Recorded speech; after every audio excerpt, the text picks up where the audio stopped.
All right, people, I'm back again. Got a little time to spend talking about the gospel. But as I was saying, people, like a lot of people think, like I'm gonna say this again, a lot of people think that I'm against these church buildings. Not necessarily. The questions I ask myself is this. All right, like I said, I'm a rookie. I consider myself a rookie. I consider myself raised in the church, but still wasn't a Christian then. I don't consider myself a full-fledged Christian until I was 30. That's when I gave my life over to Christ. That's when I started reading the Bible and studying it for myself. And I remember growing up in the church and seeing wrongs in the church. I remember seeing that as a youth. I guess I had discernment then. And I saw some issues that I knew was wrong. You understand? Some things you get revealed for a reason. And I believe churches do need revival. But anyway, a reason why I believe they need revival because I read the Bible for myself. I read it for myself. And like I said, I'm a rookie, man. 15 years.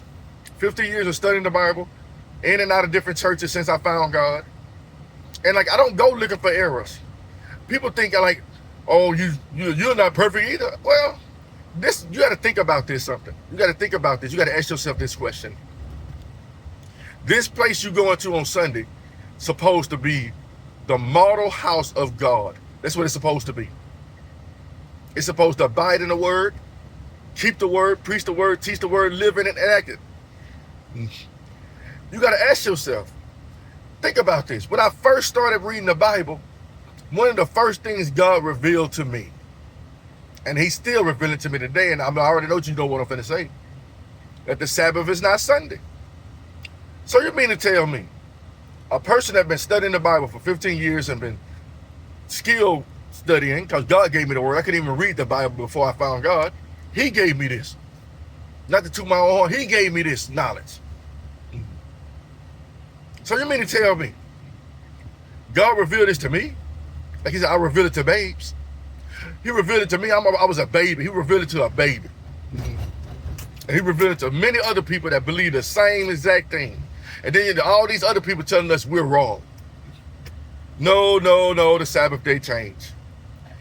You mean to tell me none of these spirit-filled preachers can see that? Can see that God don't change? Which is the damn near commandment. God doesn't change, it's damn near a commandment. He don't change. He don't change for us. We're supposed to change for him. I was talking about yesterday, the last thing Jesus did before he went to the cross was the Passover meal. He was obedient to death. He could have been like, you know what, I'm about to die, I ain't worried about this. I'm going to go in. No, he stayed true to his word. Why can't we? All these churches, man, think about this. We torn on if a woman can preach or not. And it's clear in the Bible. It's clear there. But you know what to kill all that? If houses were in order. If homes were in order. You know that'll kill it. That'll nip it in the bud. Because how is a home ordered? Man, woman, child. If houses were in order, the church would be. The church is out of order. These buildings are out of order because homes are out of order. They said, we can't even believe that. Well, that's because of those time periods. That's why the women were back. If the Bible don't change, you can't say that. You can't say because back in the day don't work in regards to the Bible. In that case, there'll be a new Bible. But it ain't. It's only one that teaches the exact same thing in different translations. Say the exact same thing. Except some of these newer Bibles that are taking words out and adding words. You see, a lot of women don't want to be under a man. They don't. A lot of men want to be under women. And that still ain't right. He said, when two will come to agreement, it'll be done. All right, now listen here. I'm going to scare the hell out you. If let's use the story we saw today in Judges. Let's talk about that story. A bunch of men agreed together to come and rape a man. But they didn't get the man, they gave him a woman. But they all agreed to rape a woman. It was done. They came into agreement and they did it. And it was wrong. You can come into agreement about the wrong thing. Think about the world. The world lies in the sweat of the evil one, right? So the whole world came to agreement that the Sabbath is not the Sabbath anymore. That's coming to agreement on the evil matter. If you think I'm wrong, say it in the comments. Or keep your mouth shut. I don't want to hear what your pastors think it means. I don't want to hear what these teachers think it means. And they get up here spirit-filled, like they filled with the Spirit, but still do Easter, still allow trunk or treat, still do all these other things in God's house. But not me or my family members ever knew how to do a Passover. Never. I was never taught it. I'm sure you ain't never been taught it either. Do you understand? Ain't never enact nothing. But you know how to pay tithes. We'll enact that. Join your local assembly. We'll enact that. They don't care if you fornicate. They don't care if you get married. As long as you come in there and pay your tithes and keep their house in order and keep them with that Cadillac or that SUV. As long as the pastor look good. Look at T.D. Jakes. We can clearly see something wrong at the potter's house. I don't think the potter's house is talking about Jesus Christ. I think T.D. Jakes thinks he's the potter. Why I say that? Because he's going against God. What man of God who reads and studies the word would put his daughter in place of a house called by God's name when the Bible clearly says no? And people still go there. You know what they think? Change. He said, don't be given to change. The only way not to be given to change is once you realize that the Bible don't change for us. The only change that needs to be made is us changing into the image of the Most High God. I mean, modeling ourselves after His word and His ways. Not changing the word of God to fit our own standards. I don't care how loud you scream. I don't care how loud you say the commandments are good. Until I see revival, reviving up the old ways, which is His ways, which never change, all these churches are living lies. Living lies. I'm telling you, when I looked up the definition of Sabbath, and they gave me two, I knew something was wrong.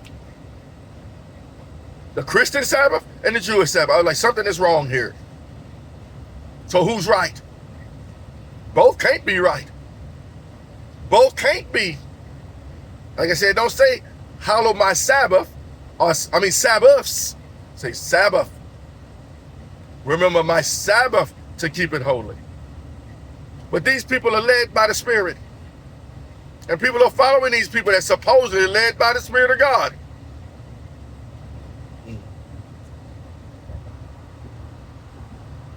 Amazing.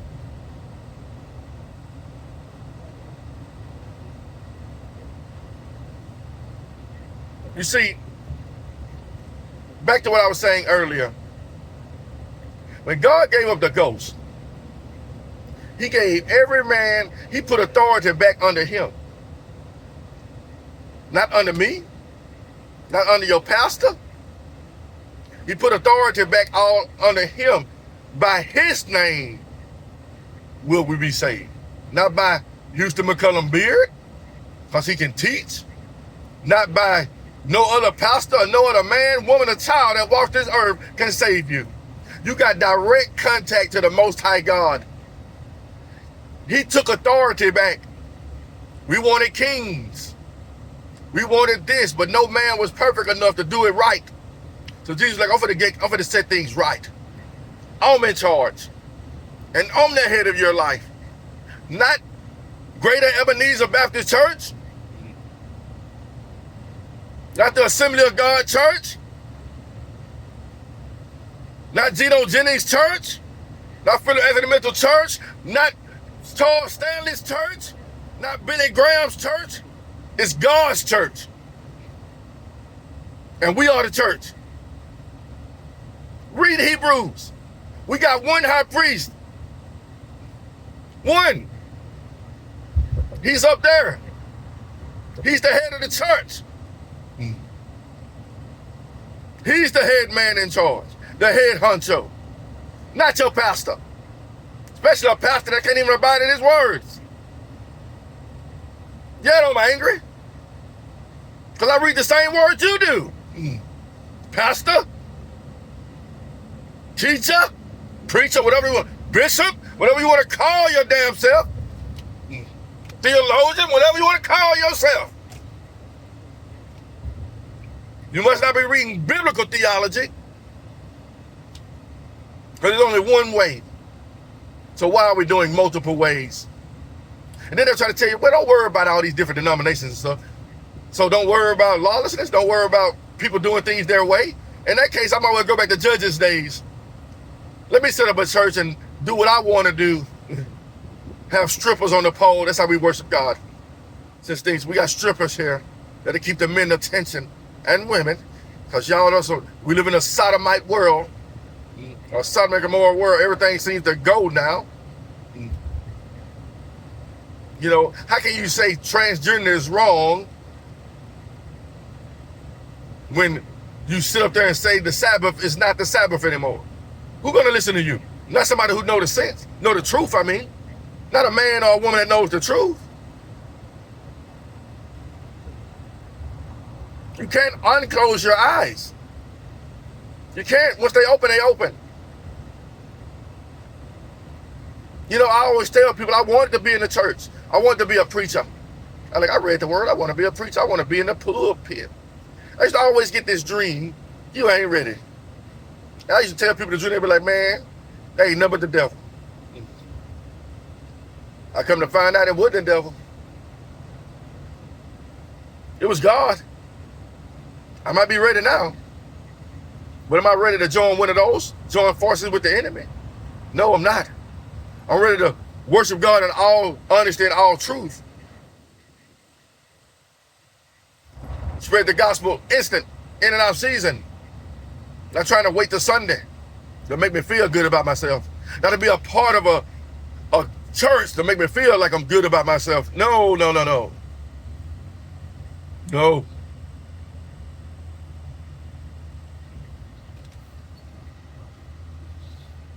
You see, these issues started since the beginning. And they still are rising today. We still trying to be saved by a building. It's Christ who saves. Think about it, you got direct contact to the source. And it's like, they try to make it like your personal relationship with Jesus don't mean nothing. You can have a personal relationship with Jesus, but you need the assembly. Why? Because Hebrews said it. Let me tell you something. If God's the same, why do you think Abraham, what assembly Abraham had? He eventually gave some to Melchizedek. That was just one time. After that, he was just minding his own business in the land. Trusting in God. So you mean to tell me I can't do that? I got to trust in your building? I got to trust in a building? You mean to tell me I can't do what Abraham did? I thought I was under Abraham covenant. Oh, that's what I thought. That's what y'all teach. Abraham didn't have a church. Abraham didn't even have a building to go to. He worshiped God. Think about Job. Job, they ain't say Job went to the house of the Lord. Job had his own house of the Lord, where he offered up gifts and offerings to the Lord. He knew something that people didn't know at his time. All I got to do is develop my personal relationship with God, help out who he want me to help, pray for my children, do the basic thing. He figured it out. And y'all ain't figuring it out today. Y'all still want to be under somebody else. Still want to be under a master. I'm talking about as far as your faith goes. As far as your faith is concerned.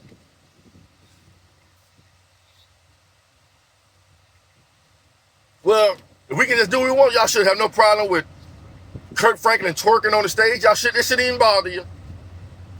Since under the Sabbath don't bother you at all either. Why should you even care?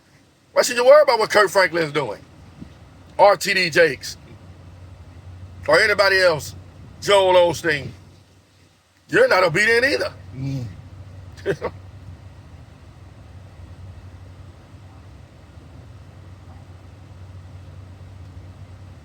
I'm angry. But one thing I noticed something, people. When our father gets angry and you his, you get angry too. You get angry too. You get angry at what he got angry with. Think about all the stuff he allowed to happen. How he gave, there's nothing new over the sun. He gave the children of Israel over to their own passions. And judges. He let them do what they wilt. And look at us now. Like I said, we love to say, I would never do. Look at us now. You go to another church, the Lighthouse of the World Church, empty. I don't see nobody offering up no daily sacrifice. The pastor probably ain't even there every day. Somebody come knock on the door right now to one of some of y'all churches, nobody gonna be able to get in. So guess what? They ain't got to do that. They can just call on the Lord. They ain't got to go knock on your church door.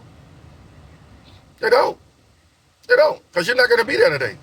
It ain't your day. You might be there, trying to prepare your sermon for Sunday.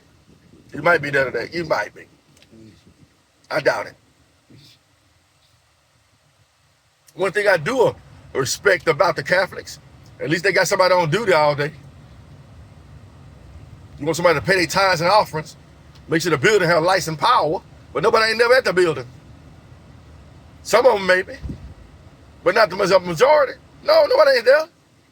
This is one church I'm going to pass by right now. I will give him his props. I will give him his props. Normally when I pass by there, his car is there. Let's see if his car here today. Nope, it's not there. It's 947. That's the house of his God. But I've been to this church. I'm going to pass by and I'm not going to show you it. But I've been to this church. He's the one saying, told me that I was wrong about saying they're resting. You should have said they were in heaven already. Okay, thank you. I'm not coming back here anymore. New faith. I guess new belief system too. Yeah, and you wonder why people are running from these places. They're not running to them. And then, you know, he read the Bible. He said he's supposed to be a pastor supposed to be the husband of one wife. He's not married. He's single. He's single. He's a single man running the house of the Lord, which is not biblical. Maybe you want to step down. I don't know if his wife died or divorced or whatever. But according to your word and my word that I read, pastor's supposed to be the husband of one wife. You don't have a wife. You should be gone. You need to step down. What do you think happened with Tony Edwards? He was doing something out of wedlock that wasn't biblical. If they said, hey, you gotta go. You got to go. I gotta ask people these questions. Why they want to keep it secret? Tell the truth. Say what's really going on. It was some unknown sin. Say what the sin was. Are you trying to keep his image right? We all sin and fall short of the glory of God. Just tell the damn truth. But you know, it's okay. They're not doing everything right anyway. And I'm not neither. That's the thing.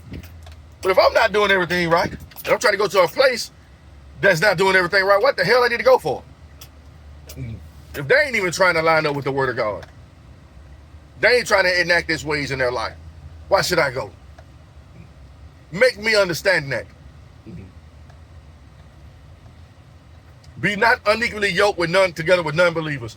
Work out your own salvation with fear and trembling. He didn't say work out your own salvation with help from man. He never said that. Read Psalms. David went to the house of the Lord with a lot of people. Then you hear David talking about, man, I ain't got no friends. I ain't got nobody. Everybody on, Lord have mercy. Yes. So he worked on his salvation on his own. And that's what you need to do. Don't let nobody make you feel bad because you're not a part of their establishment. Some of y'all are doing greater works than them with less. That's all I got for you people. I done bitched enough today. Take it how you want it. I don't care. If you got to correct me, correct me. If you can't, you might well shut your mouth up. I'm going to tell y'all something, people. There's some people out here that you're going to try to correct them, and God made it that way so they can correct you. That goes for me and everybody else. But if you're going to correct me, you better use that word. Have a blessed day. And if you haven't accepted Jesus, join the team.